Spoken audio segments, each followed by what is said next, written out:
दैत्यराज बाली का पुत्र बाणासुर बचपन से ही शक्तिशाली था, पर उसकी महत्वाकांक्षा सबसे अधिक शक्तिशाली बनने की थी। इसके लिए उसने भगवान शिव की घोर तपस्या की।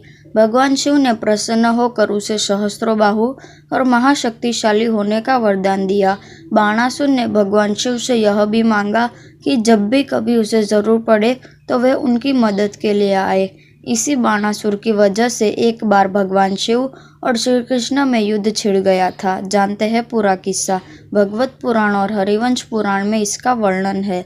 श्री कृष्ण के पोते अनिरुद्ध और बाणासुर की बेटी उषा आपस में प्रेम करते थे, पर बाणासुर ने श्री कृष्ण के साथ अपनी दुश्मनी के चलते इन दोनों के रिश्ते को नामंजूर कर दिया।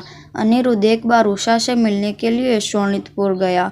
वहां बाणासुर को उसका ज्ञात हो गया और उसने अनिरुद्ध को बुरा भला कहा और उसको युद्ध करने की चुनौती दे डाली। अनिरुद्ध के पास युद्ध करने के अलावा और कोई चारा नहीं था। अनिरुद्ध और बाणासुर के बीच युद्ध छिड़ गया। अनिरुद्ध ने बड़ी ही बहादुरी से युद्ध लड़ा। वो बाणासुर को परास्त ही करने वाला था, पर तभी बाणासुर ने अपनी माया शक्ति का उपयोग किया और अनिरुद्ध को बंदी बनाकर उसे कारागार में डाल दिया। जब श्री कृष्ण को इस बात का ज्ञात हुआ तो वे अति क्रोधित हो गए। अपना सारंग धनुष उठा उन्होंने शोणितपुर जाने का निर्णय लिया। बलराम और प्रद्युम्न भी उनके साथ हो उठे। तीनों गरुड़ पर सवार हो शोणितपुर की ओर उड़ चले।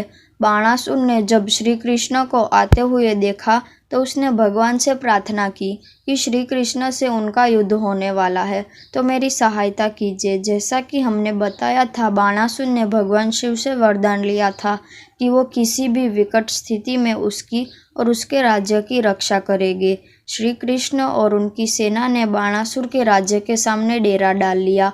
बाणासुर भी वहां आ गया और वहां युद्ध छिड़ गया। भगवान शिव ने अपने कई भूत प्रेत गण पिशाच श्री कृष्ण को पकड़ने के लिए भेजे, पर उन सब को तीरों की वर्षा कर श्री कृष्ण ने भगा दिया। उन सब को ऐसे परास्त हुए भागते हुए देख भगवान शिव ने अपने पुत्र कार्तिकेय को श्री कृष्ण को वश में करने के लिए भेजा।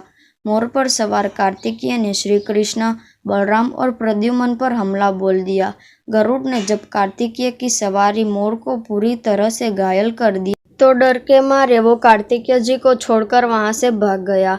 गरुड़ के इस कार्य से कार्तिकेय जी क्रोधित हो उठे और उन्होंने अपना भाला गरुड़ की ओर चला दिया पर उसको बीच हवा में ही प्रद्युम्न ने नष्ट कर दिया। कार्तिकेय और प्रद्युम्न का युद्ध शुरू हो गया।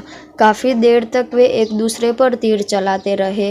लंबे समय तक चली उन दोनों की मुठभेड़ के बाद प्रद्युम्न कार्तिकेय पर हावी हो गए और कार्तिकेय उसके तीरों को और झेल नहीं पाए और वह युद्ध छोड़कर वापस कैलाश चले गए। भगवान शिव ने तब अपनी ज्वार प्रकट की और श्री कृष्ण और उनकी सेना पर छोड़ दी। प्रद्युम्न ने उस ज्वार से लड़ने की कोशिश की, पर वह ज्वार उनके सभी अस्त्र शस्त्र निगल गई और उसके शरीर में प्रवेश कर गई। तब उस ज्वार ने बलराम का रुख किया और उनका भी प्रद्युम्न जैसा हाल कर श्री कृष्ण की ओर बढ़ चली। श्री कृष्ण का उस ज्वार से युद्ध होने लगा।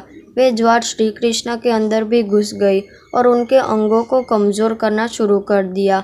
तब इसकी काट के लिए श्री कृष्ण ने नारायण ज्वार का आह्वान किया और उसने शिव की ज्वार का असर कम कर दिया।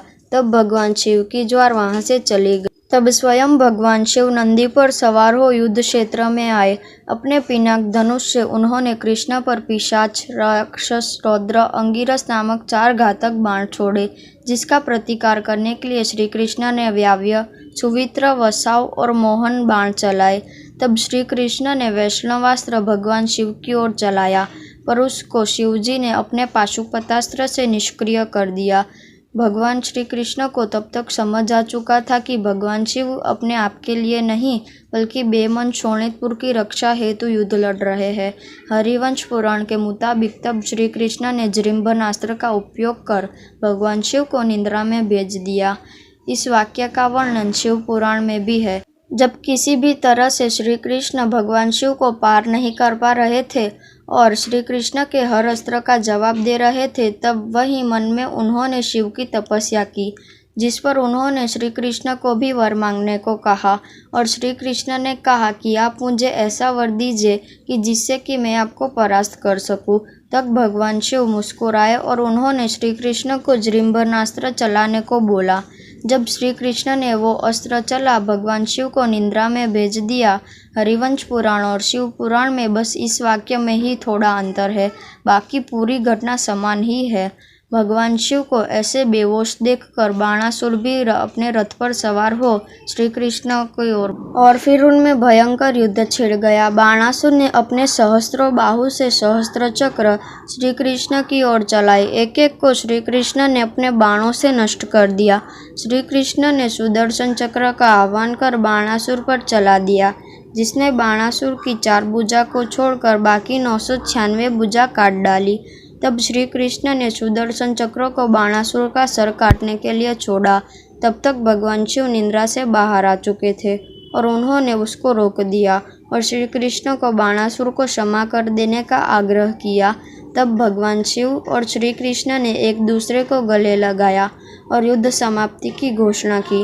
श्री कृष्ण तब आदर से भगवान शिव को प्रणाम किया।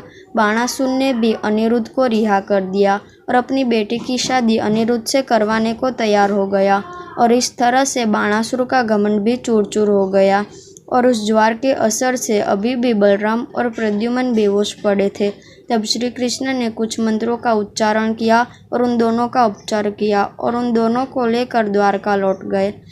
इस युद्ध में इन दोनों में किसी की भी हार या जीत नहीं हुई, बल्कि धर्म ने अधर्म को परास्त किया। बाणासुर का शक्तिशाली होने का घमंड तोड़ना अति आवश्यक था।